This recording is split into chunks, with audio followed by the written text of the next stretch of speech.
The third step of my house's staircase creaks.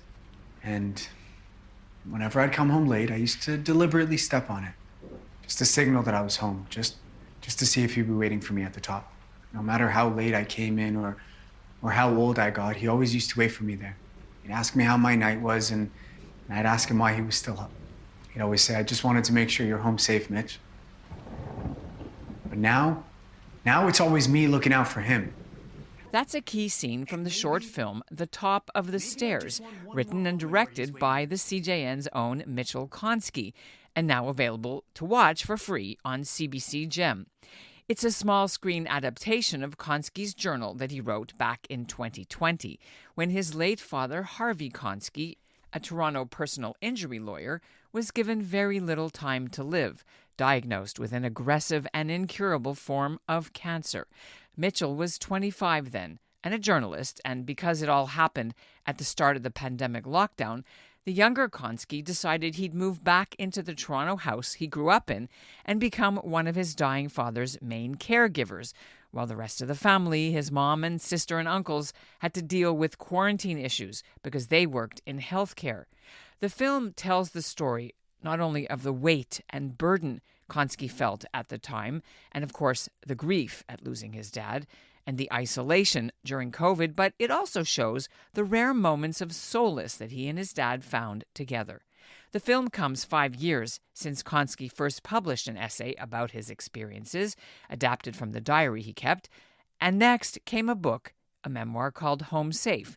And then, Consky says, he discovered there was more to say to remember the love he had for his father and still has. There's no better expression of love than the pain you feel after losing someone. And the more that we can express that love, the more together we'll all feel.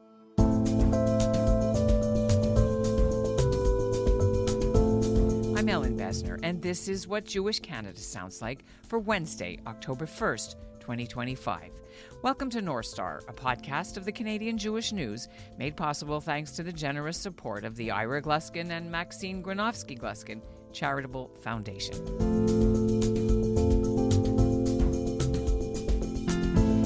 Regular followers of this show and the CJN will know Mitch Consky's work as a local journalism initiative reporter, but before he joined us, Mitch was taking his master's at Toronto Metropolitan University, and he decided to submit his family's personal story for a project. The film was made on a shoestring budget. He wrote it and directed it and hired some actors to play his father and himself and a best friend.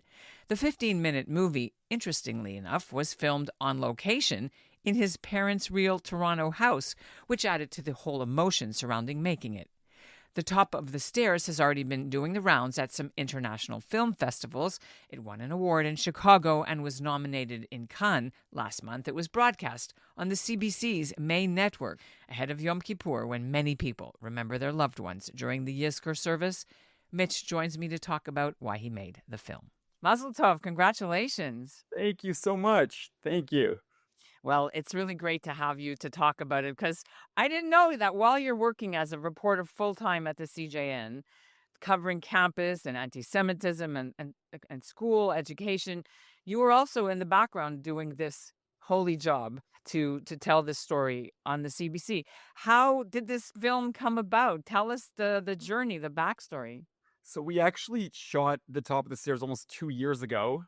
Right after I published my book, I actually did an MFA in screenwriting with the intention of turning that into a feature film. And while there, I got a lot of advice that a great access point into all of this was to make a short film as a proof of concept first. But through the writing process of this script, I kind of felt that I was satisfied with that story. I felt that it was a good way of sort of encapsulating what I wanted to say, especially in the book, but also just on screen. So we shot this 2 years ago. It was a process of a bunch of young aspiring filmmakers like myself that came together and pinched some pennies to make it happen. We had a great DP named Gabriel Donardo, and he was able to shoot it with a Sony FX3, which is a great camera. We had an actor named Orgal who played me. We had an actor who played my friend Mike, Zach Bazil, who actually drove in from New Jersey to Thornhill, Ontario, just to shoot his monologue, which is a really incredible scene. And yeah, there was somebody in my program that dressed the set. There was somebody that's helped with makeup design. And anyway, it was just this collaborative effort of a bunch of people coming together because they believed in the story. Before we talk about the film specifically, how did you get it to the CBC? 2 years ago, I went to the Banff World Media Festival, which is this massive conference for other filmmakers. I was pitching some other stuff too, and I was able to speak to one of the heads of the drama department at CBC, and she saw the film and then introduced me to somebody that's in charge of the catalog for what's called Canadian Reflections. That's actually what my short is under. So she saw the short, and then they licensed it almost a year ago, and then it was a process of getting it registered with CRTC and all this boring paperwork. But yeah, it's been a pretty long process since that point. Did you have a watch party? No, I didn't. Actually, with my now fiance, we actually don't have cable. We stream completely, and so our internet wasn't working right when it was released, and so we actually didn't even get to see it in time. But I've seen it so many times that I'm sick of it already, so it's fine. Now, you mentioned fiance. We'll talk about some of the good things in your life too, but let's go back to the actual film itself. It's a different title than your book, Home Safe, a memoir of end of life care during COVID-19. How did the title come about? So the beginning of my book, it has an essay that's called The Top of the Stairs, and that's where this whole thing kind of started. So I think it was in 2020, my father was still alive at this point. I wrote an essay in the Globe and Mail, and it was a really simple story about my dad always waiting for me at the top of the stairs. No matter how old I got when I was visiting back from university, or I was, stumbling back home drunk from a bar, my dad would always wait there at the top of the stairs in his underwear. And, I'd always ask him like why he would stay up for me. And his response was always, I just wanted to make sure you were home safe. And he would always tell me that at the top of the stairs. And, shortly after his diagnosis, I had begun reconciling the truth that he wasn't going to be able to be there for me the way he always had. And right after his treatment, he wasn't really able to leave his bed. And I had been walking him down the hallway once a day to prevent so much atrophy in his muscles. And, there was a walk that I had with one of my friends shortly after his first treatments where we smoked a lot of weed. And I came back and I remember sort of feeling the dread of really wanting to see my father waiting for me at the top of the stairs. And he wasn't. And it made sense. He wasn't able to leave his bed, let alone go down the hallway towards my bedroom. And, I walked up the stairs feeling my emotions competing. A part of me felt grateful that I had a father for so many years that would wait for me at the top of the stairs. And then a part of me felt so afraid that I would never have someone like that again. I also know that not all sons are so lucky, to have a dad to step in ways like that. And anyway, I get to the top of the stairs. I sort of break down. I go to my bedroom and I lie in bed. And just as I'm contemplating all this, a bar of light glows beneath my door.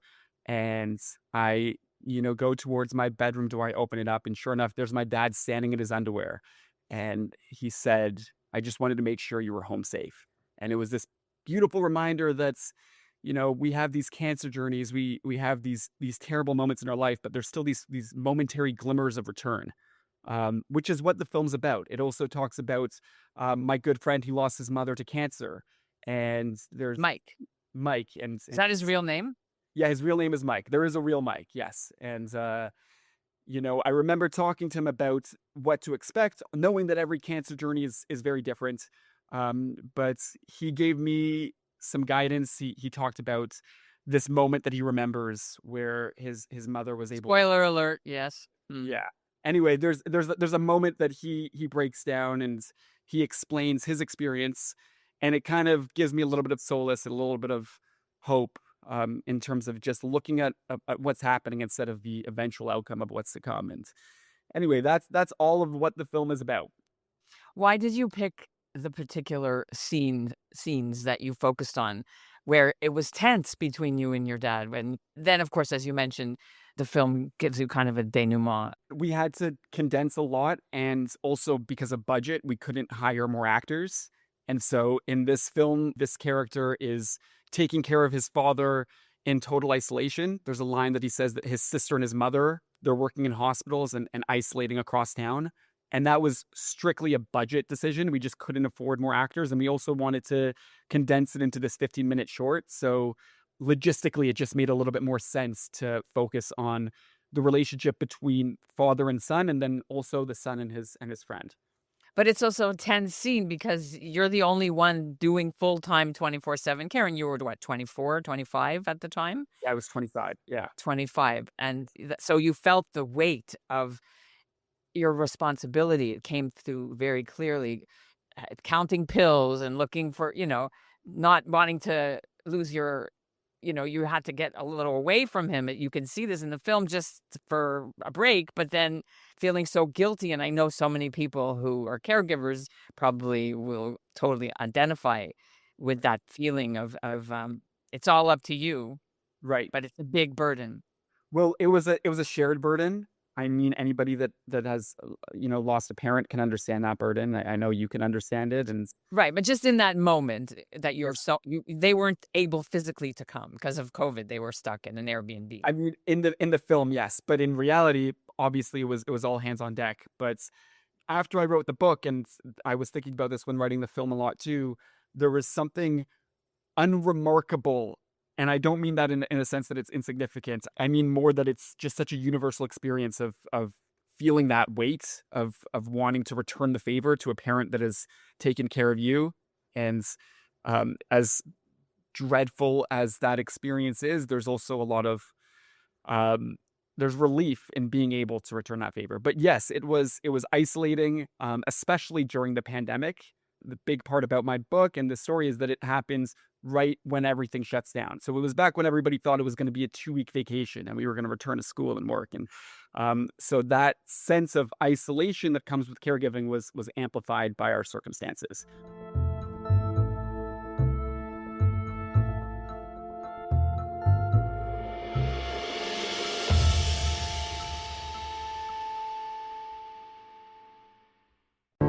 Ever since October 7th, 2023, Muslim and Jewish communities in Canada have been torn apart. I've known you for 20 years. You've been at my house for Shabbat supper, I don't know how many times. And for 1 second, you can't put down your friend and just hold my hand? We're fed a constant stream of Jews and Muslims talking at each other, about each other, but rarely do we hear them talking to each other. There was, why are you doing this? What's the benefit of doing this? This podcast aims to do something different. I'm Avi Feingold, a rabbi and a writer with the Canadian Jewish News. I'm Yafa Sakeja, a Canadian-Palestinian entrepreneur and volunteer with the Canadian Friends of Standing Together. We're sitting down with Jews and Muslims, Israelis and Palestinians from coast to coast and across the political divide, having difficult conversations in good faith. We are not the Israeli government. Palestinians are not Hamas. This is the place where we're both supposed to end up, Israeli and Palestinian, Arab and Jewish. Subscribe to In Good Faith, wherever you listen to podcasts. You talk about returning the favor. You've done a lot. The book, the Globe and Mail articles, this film. What else do you do to return the favor? And I'm speaking about your volunteer work in the summer with grief. Yeah, I volunteer at a bereavement camp for kids. It's called Camp Erin. Actually, it takes place in Parry Sound, Ontario at Camp Manitou. It's one weekend every year where kids between the ages of 5 and 16, they've all lost a parent or a sibling. And it's run by social workers and grief counselors and psychologists and people that are able to walk them through these really big feelings. And every single volunteer has lost someone too. So counselors too. And it's this incredible experience that shows the universality of grief. You know, when you lose someone, as I know you know, it's easy to feel almost like you're an anomaly. And when you see all these other people that have experienced similar loss, nothing is the same, but similar, then it can lift the weight a little bit. And just being a part of that community is a really special thing. Yeah, a friend of mine who's in this grief world calls it that there's a difference now. We're in the grief world and everyone else are civilians. And it's like he says, I'm behind the store window and I see other people walking by, but our lives are completely different now. And it's a very true metaphor that really stuck with me. Back to the movie, I want to ask some particular things. So, first of all, the actor looks like you that plays you. Did you choose people based on that, or no? Because of budget, you didn't have that luxury. Like, you know him, so is that. I had a mutual friend with him, and I met him at that friend's birthday at a bar. And another friend said, "Hey, he looks like you. He's also acting. You should send him the script." And he sent me an audition, and he was great. So we went with them. And also, the other big thing is that he kind of looks like the person we casted to play my dad. Yes, he does. And the actor was wearing a True North gray ratty sweatshirt, t-shirt in the film. What is the significance of that? There's no significance except for my dad did play hockey, and we liked the look of it. And it ended up being a huge headache because we had to get the rights from this Mississauga hockey club to then air it on CBC. That's part of the reason the film was delayed a little bit. There was a process of permissions we had to get. So the actor's name is Jamie Sherman. He's a fantastic actor. He's been in a few other things. But no, he brought that shirt, and we put it on. We liked the look of it, and it was another way of adding like texture to this character, because the important thing is that this was an abstraction of my experience, and it was a departure from reality. So he wasn't trying to be a biopic and be like the Elvis in your dad. He wasn't trying to be your late father. Exactly. You know, every actor did read the book, and they used that as source material to inform their performance. But when directing this, a lot of our conversations were around finding their own authenticity in their performance and finding their own access points. Every single actor, all three of them, they had their own grief. They've had their own experiences, and they were able to funnel that into their monologues, into their performance. And I think that's what made their performances feel more real. Instead of just trying to emulate or replicate what's in the book, they made it their own. Everybody experiences some kind of grief. Why is it so important that people are prepared to openly discuss it in our society? And how do you hope your work is a catalyst for this? So I think we live in a very grief illiterate society. It's my favorite term to use because it really kind of captures how incapable we are of talking about it. I think a lot of people feel like they don't want to bring everybody down, and so they don't really want to bring up their grief, and they kind of hold it in, and we live in a state of quiet suffering. But when we can talk about it, it can take off a lot of weight. There's this great J.R. Moehringer quote. He's an incredible author. He wrote this book called The Tender Bar. He also was the ghostwriter for Prince Harry's book, Spare. Hold on, I want to find it. Oh, I did not know that. That's pretty cool. So specifically when he's writing stories, people will ask him, well, what's your book about? And this quote, I think, captures a lot about why I write about grief, why it's important to talk about grief, and you know what it really means to people. So he said, I hate when people ask what a book is about. People who read for plot, people who suck out the story like the cream filling in an Oreo, should stick to comic strips and soap operas. Every book worth a damn is about emotions and love and death and pain. It's about words. It's about a man dealing with life, okay? So I just think that I've been asked, why do you write about grief? Like, why I've written a lot about grief at this point. This film is about grief. Why does it matter so much to me? And it's the best stories come out of that pain. And it's all evidence of love that continues to last even after that person isn't here. Do you hate Father's Day? Because I know your father passed a week before in 2020. No, I don't.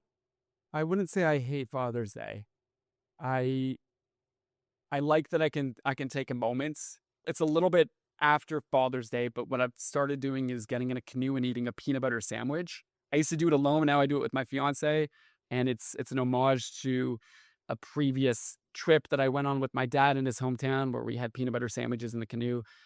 I think finding moments to commemorate our lost ones it's not something to dread as much as something to embrace in some ways. However, I also know that it could be really difficult for people. So that's just my experience.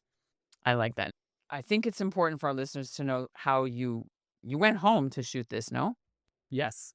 So this was a bizarre experience because it was shot where it happened, right? So there's all these levels of abstraction, right? Because I experience, losing my dad and taking care of him, seeing him at the top of the stairs and him struggling in his underwear. And then I write the book. And, what happens afterwards, after you put anything on the page, it becomes an abstraction. It's characters on the page in a way. And then another layer after that is when this film happened. And it was bizarre because I was seeing, somebody standing where my dad was standing and somebody sitting where I was sitting and playing the character, another layer of abstraction. And I remember when I was going through this process, I was wondering, why am I doing this? Like, why am I putting myself through this?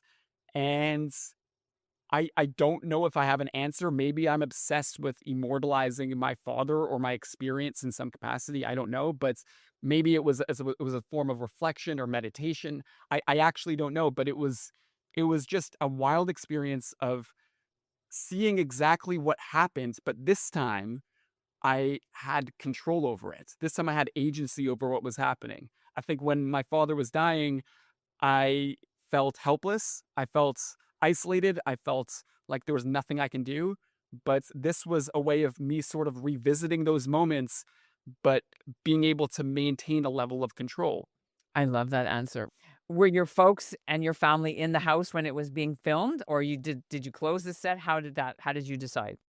Listen, there was a really beautiful moment. My mom was coming in and out a couple times, and there was a beautiful moment where Jamie Sherman, playing my father, saw my mother coming in, and he just gave her a big hug, and my mom gave him a big hug, and there was some tears, and it was this beautiful moment where this person was representing the man that my mother lost and doing it in the best way he possibly can. And it was a beautiful thing to see.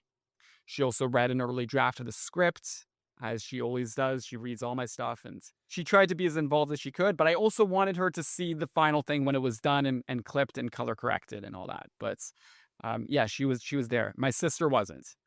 She actually only saw the film very recently, a few days ago. And She loved it. She said she was crying the whole time. I was crying the whole time, and I'm not even part of your family. I can't imagine. Now, at the end, we want to finish off by saying that in the 5 years since Harvey's passing, your family's had some celebrations to enjoy. I don't know how much you want to say, but your mom has a companion. You've got a nephew now named after your late dad, and you've got some good things coming up too in your own personal life. Yeah, I have a nephew named Henry, named after my dad, Harvey. My sister got married on Father's Day, and it just so happens that I'm going to be getting married on Father's Day too, of June of next year. I just got engaged a few weeks ago in Algonquin Park. So lots of good things are happening for sure. Well, we wish you Mazel Tov. We wish your family no more sorrows, only good things, and congratulations. We'll put the link. Is there any other things that I didn't ask that you want our listeners to understand about Top of the Stairs? It's my first film, and it was a labor of love. It was a process of a lot of sweat equity. A lot of these people just came together to make something happen, and I hope you guys like it. Well, it's great to feature one of our own. And I think your actor also, besides the fact that he looks like you, he looks like our producer, Zach Kaufman. I see that too. Yeah, I see that.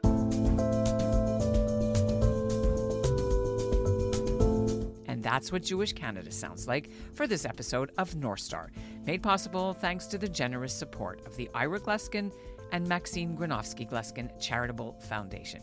We've put links in our show notes to buy Mitchell's book and to watch the CBC Gem film. North Star is produced by Andrea Varsany and Zachary Judah Kaufman. Michael Freeman is the executive producer, and the theme is by Brett Higgins. Wishing you a Gamar Chatima Tova, and thanks for listening.